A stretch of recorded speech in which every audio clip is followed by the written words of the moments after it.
আপোনালোকে অসমীয়াত এষাৰ কথা শুনিছে, নিজেই নিজৰ ভৰিৰ ওপৰত কুঠাৰ মৰা। পাকিস্তানে এইটো কথা সত্য প্ৰমাণিত কৰিলে, কিন্তু কথাটো অলপ বেলেগ হৈ গ'ল। নিজেই নিজৰ ডিঙিত কুঠাৰ মাৰিলে পাকিস্তানে। কথাটো কি, খবৰটো ভালকৈ বুজিলে আহক। খবৰ দেশ বিদেশলৈ আপোনালোকক স্বাগতম জনাইছোঁ।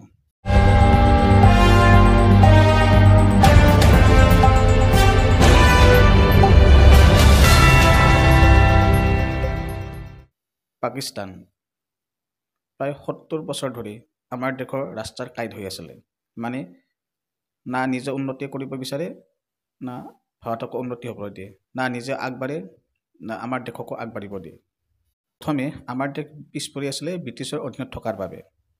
তাৰপিছত যেতিয়া দেশ স্বাধীন হ'ল, তেতিয়াৰ পৰাই পাকিস্তানৰ পৰা অহা সন্ত্ৰাসবাদীৰ বাবে আমাৰ দেশ পিছ পৰি আছিলে। কেনেকৈ এটা সময়ত এনেকুৱা আছিলে, পাকিস্তানৰ পৰা অহা সন্ত্ৰাস বহুত আছিলে। ইয়াত বম ব্লাষ্ট, কালি তাত বম ব্লাষ্ট, কালি তাত গুলীয়াগুলি। মানে বিদেশত এটা বেড নিউজ, এটা বেড ইমপ্ৰেছ কৰিছিলে যে ভাৰতবৰ্ষ এখন ছেফ ষ্টেট নহয়, ছেফ কাউণ্ট্ৰি নহয়। মানে এখন তাত বিজনেছ কৰা বা ফুৰিবলৈ যোৱা এইটো ছেফ নহয়।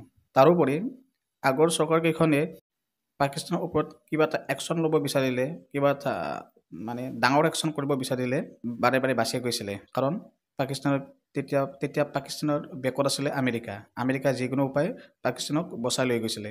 তো আগৰ চৰকাৰকেইখনে কোনো এটা ডাঙৰ একশ্যন কৰিব পৰা নাছিলে। যেতিয়া মোদী চৰকাৰ আহিলে, তেতিয়া আমাৰ ফৰেইন পলিচি আৰু আপোনাৰ ডিফেন্স পলিচি বেলেগ বেলেগ হৈ গ'ল। আগতে ফৰেইন পলিচি, ডিফেন্স পলিচি একেই আছিলে। যেতিয়া বেলেগ বেলেগ কৰি দিলে আৰু নিজা অধিকাৰ দি দিলে, তেতিয়া অলপ কথাবিলাক সলনি হ'ব ধৰিলে। কিন্তু তথাপিও সিমান এটা মানে ডাঙৰ একশ্যন কৰিব পৰা নাছিলে, কাৰণ তেতিয়া আমেৰিকা আছিলে।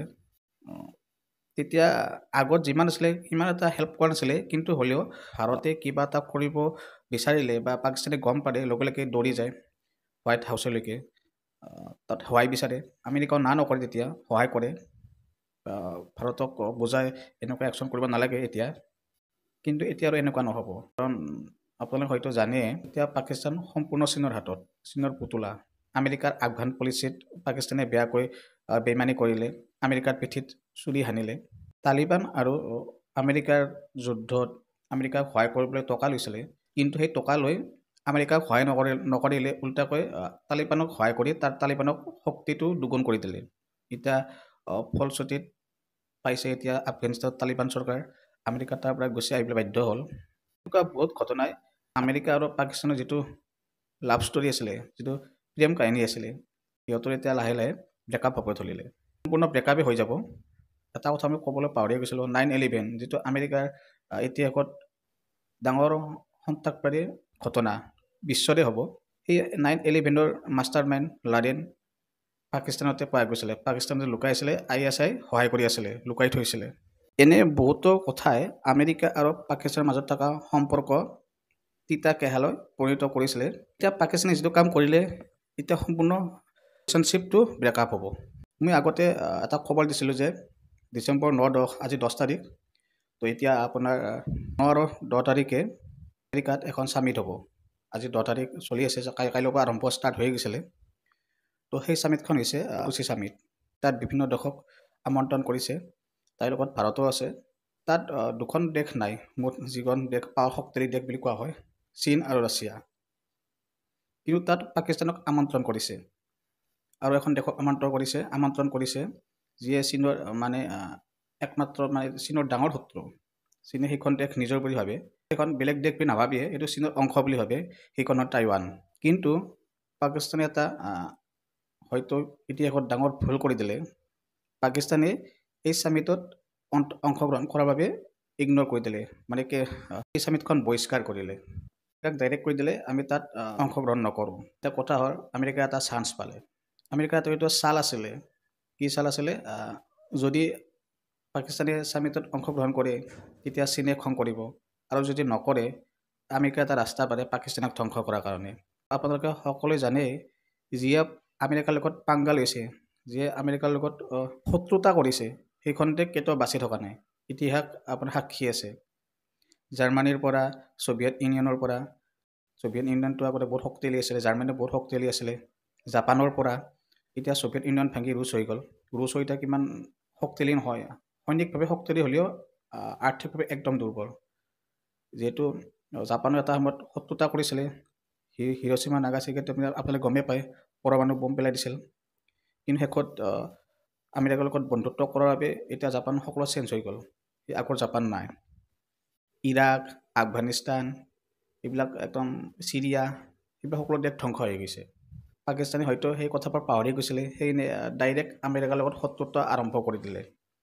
আমেৰিকা অকল সৈনিকভাৱে শক্তিশালী নহয়, আমেৰিকা এনেকুৱা শক্তিশালী দেশ, বিশ্বত যিমান বেংক আছে, মানে ধৰি লওক world bank, MIF, Asian banks, যিবিলাক বেংকৰ পৰা দেশসমূহে লোন লয় দেশখন এখন আগবঢ়াই নিবৰ কাৰণে, দেশৰ প্ৰগতি কৰিবলৈ টকা লাগে। বহুত এনেকুৱা দেশ আছে লোন লয়, কাৰণ তেনেকুৱা ইনকাম সেই দেশবিলাকৰ নাই। ভাৰতো আগতে লৈছিলে লোন, এতিয়া হয়তো লোন ল'ব লগা তেনেকুৱা বিশেষ নাই, লোন ল'লেও সেইটো লোনটো মাৰি থাকে। কিন্তু এনেকুৱা দেশ আছে যিয়ে লোন হয়তো মাৰিব নোৱাৰে সহজত, যেনেকৈ পাকিস্তান ইমান লোন লৈছে, লোন নোলোৱাকৈ দেশখন চলিব নোৱাৰে। IMF, ৱৰ্ল্ড বেংক, এছিয়ান বেংকৰ লোন লৈ থাকে। তো পাকিস্তানে চলিবলৈ টকা লাগিবই, আৰু টকা এনে সিহঁতৰ ইনকাম যিহেতু জিৰ', তেনেকুৱা ইনকাম নহয়, তো লোনে ল'ব লাগিব। এতিয়া যিহেতু আমেৰিকাৰ লগত শত্ৰুতা হৈ গ'ল ভালকৈ একদম অফিচিয়েলি, লোন এতিয়া পোৱা বন্ধ হ'ব। কোনো বেংক এজেঞ্চিয়ে লোন নিদিব, কাৰণ সেইবিলাক চব আমেৰিকাৰ হাতত আছে। তাৰোপৰি যিখন মিত্ৰ দেশ আছে, যেনেকৈ চৌদি আৰবিয়া, UAE, সিহঁতেও বহুত টকা দিছিলে পাকিস্তানক চলিবলৈ, সিহঁতকো প্ৰেছাৰ দিব যে টকা নিদিয়ে। তাৰোপৰি ইউৰোপিয়ান ইউনিয়নে বহুত সহায় কৰিছিলে পাকিস্তানক, সিহঁতক এটা স্পেচিয়েল ট্ৰিট এটা দিছিলে। পাকিস্তানৰ মানে যিবাৰ বস্তু ইউৰোপ ইউনিয়নত যায়, তাতে কিছুমান বহুত টেক্স কমাই দিছিলে। কিন্তু সেইটো যিটো স্পেচিয়েল ট্ৰিট আছিলে, সেইটো ইউৰোপ ইউনিয়নেও মানে নোহোৱা কৰি দিব। তেতিয়া ইউনিয়ন মানে তাত 35-40খন দেশ আছে, তাত যদি সেই স্পেচিয়েল ট্ৰিটটো যদি নোহোৱা কৰি দিয়ে ইউৰোপ ইউনিয়নে, তেতিয়া তাত পাকিস্তানৰ পৰা যোৱা বস্তুৰ দাম বাঢ়ি যাব। যিহেতু এতিয়া কমত আছে, তো পাকিস্তানৰ বস্তুৰ দাম তাত বহুত বিক্ৰী হৈ আছে। যেতিয়া বস্তুৰ দাম বাঢ়ি যাব, তেতিয়া পাকিস্তানৰ বস্তু কোনো নিকিনিব। যিখন দেশৰ বস্তুৰ দাম হ'ব, সেইখন দেশৰ বস্তু কিনিব, তাৰ পৰাও বহুত লোকচান হৈ যাব। এটা সময়ত এনেকুৱা হ'ব পাৰে, পাকিস্তান চিৰিয়াৰ নিচিনা হৈ যাব, গৃহযুদ্ধ, মানুহে ভোকত মৰিব, আৰু এইটো অৱস্থা হয়তো অতি সোনকালেই হ'ব।